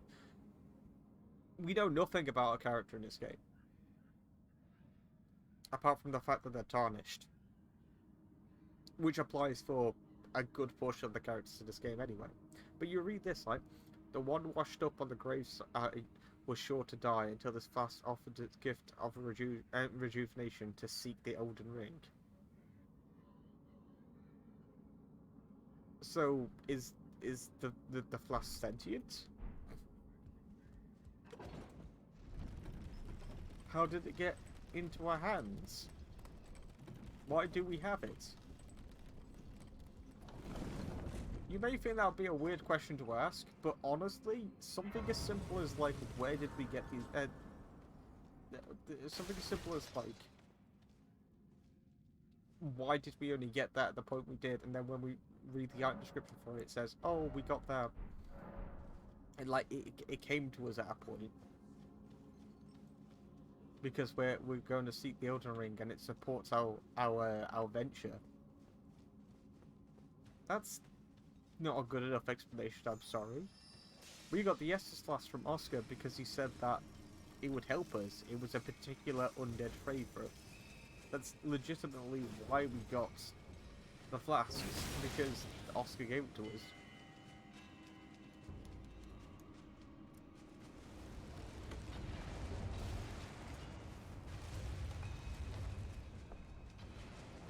Oh lord. Alright.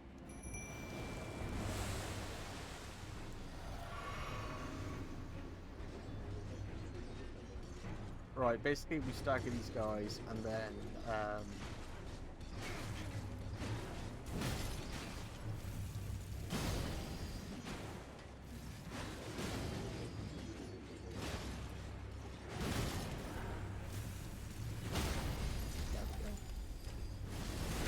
we deal a shit ton of damage afterwards.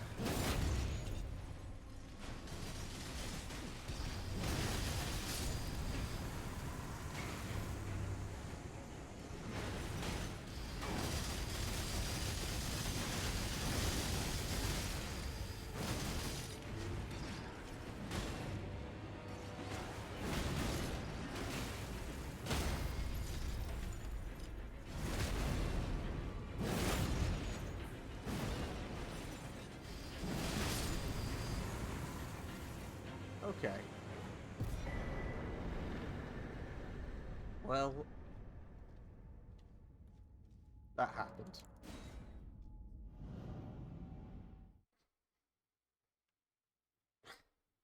I think the thing is that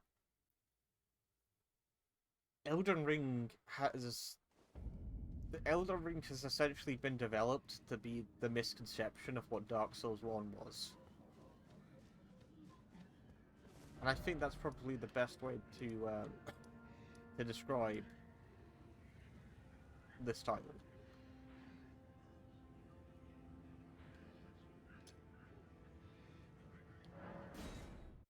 Like, people say that Dark Souls 1 is this, like, the game is overly not overly difficult, but it's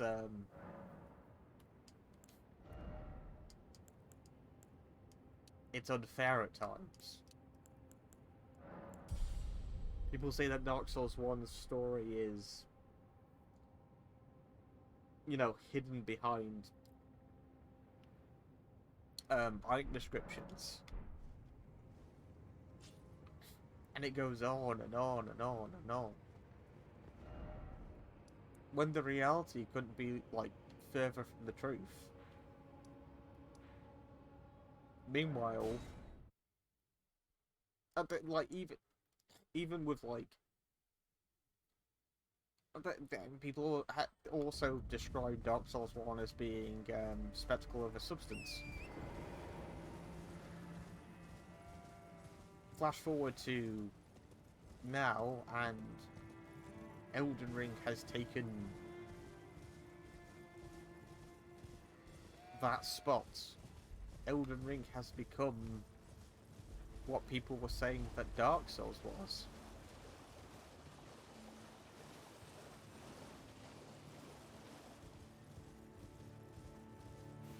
And the annoying thing is that people are now shilling for Elden Ring and defending it.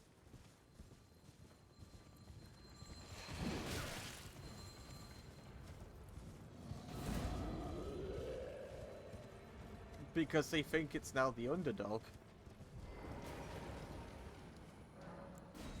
These people who deemed Get Good to be, like, not a meme, but a serious,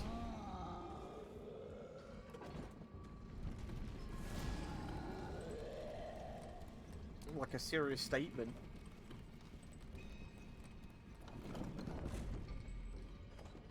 Before they've even played Dark Souls 1. Like, did you notice that before Elden Ring came out, Dark Souls 3 was, like, people blasted through that game? And it's largely because, in comparison to the likes of,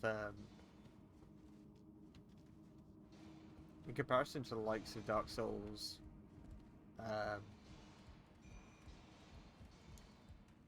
1, Dark Souls 3 was the easier title by far.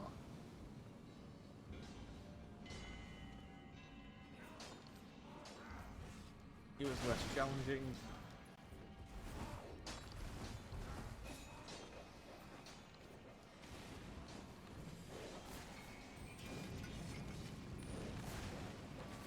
So more people were playing it. Because that was, you know, that's the preference. They would rather play that at the time of Elden Ring coming out than they would play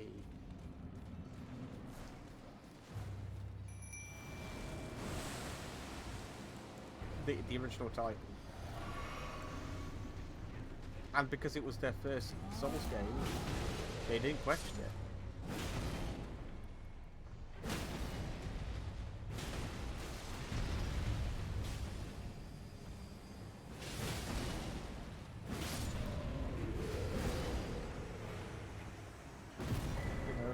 They did question a lot of shit that game was doing, so they came back. And then when this game came out, they were like, "Oh right,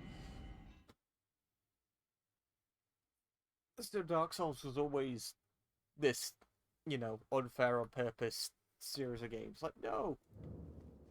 Like, you could say that Dark Souls was challenging because it was, but then people went off and played Dark Souls 2 and had zero complaints about it. And then all the defenders for that game came out because everyone deemed Dark Souls 2 to be a legitimate title made by the same people.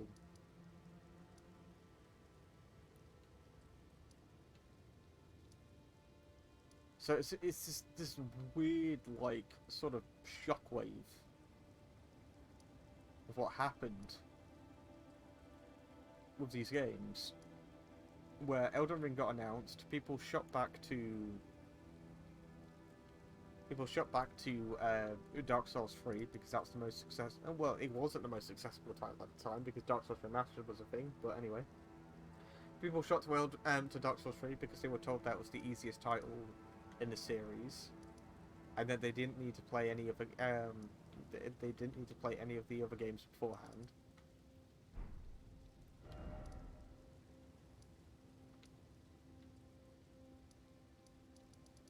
And because they then deemed Dark Souls 3 to be the gold standard for Dark Souls.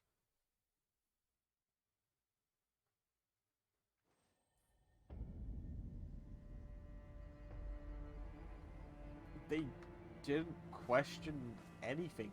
They just went along with it. So, naturally, when you work your way back from that and you play the likes of Dark Souls, like 2, and you go, well, this must be good because people love Dark Souls, therefore Dark Souls 2 must be a great game.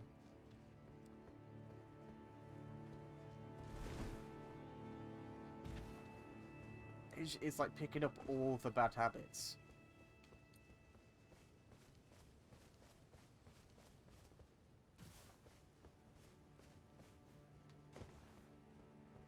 And that's the thing, like, at this point,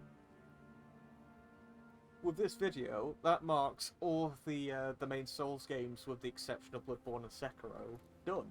Well, and I'm still going through Demon Souls as well, but, like, my playthrough of Demon Souls is done, I just need to edit it together and upload it. But,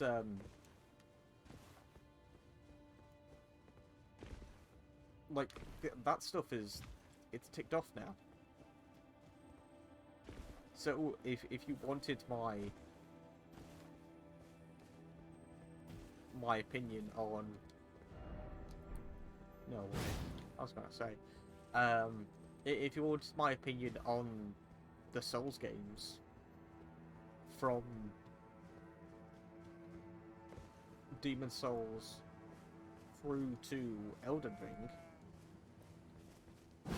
they're there. They're on my YouTube channel. I've got my playthroughs up.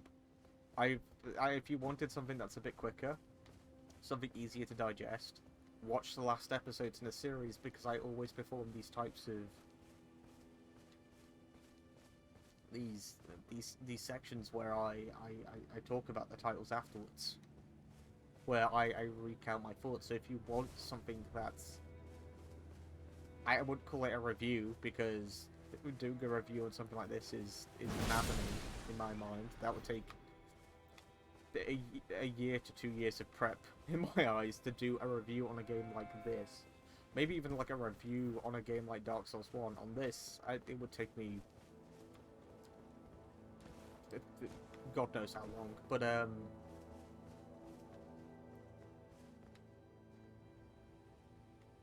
if you wanted some sort of like an overview of my thoughts, the last episodes in each series is the best place to find them.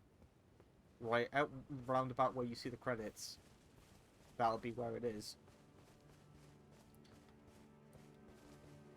And here we are, you know, like, having re-experienced Dark Souls 1 through 3, playing through Elden Ring at launch, doing a few New Game Pluses, and then playing it again now, with another few New Game Pluses on my belt afterwards, I can now say that I think that this title... Here's my tier list. This is probably a good way of doing it. Here's my tier list for the Souls games. At the moment, in terms of Demon Souls through to Elden Ring, excluding spin-offs like Bloodborne and Sekiro. Bloodborne's next on the channel, by the way. But anyway, so tier list, right? From best to worst, we've got Dark Souls. We've got Dark Souls 3, Elden Ring. No, sorry, let's scratch that from the beginning. Dark Souls.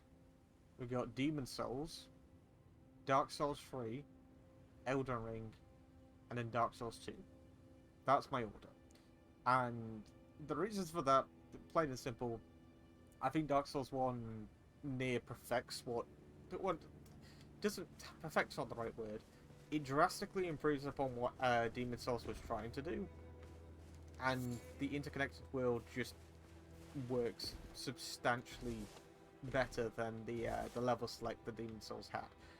That's largely a subjective thing for me. That's down to preference, but that's how I see that. But objectively, I do think that Dark Souls refines a lot of what Demon Souls set out to do.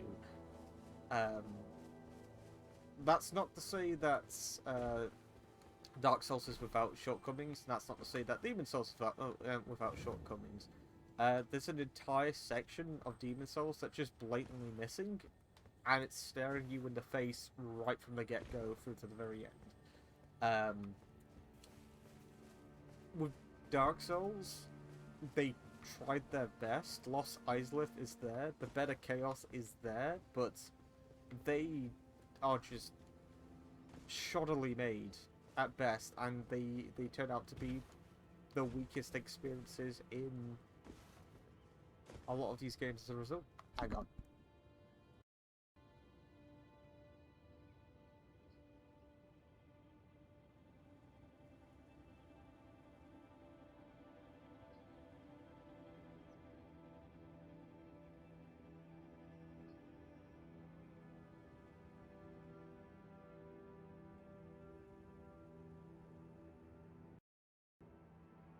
So there'll be some interruptions. But yeah, I think what I'm probably going to do is we'll recollect. I'm going to end the video here, and then in about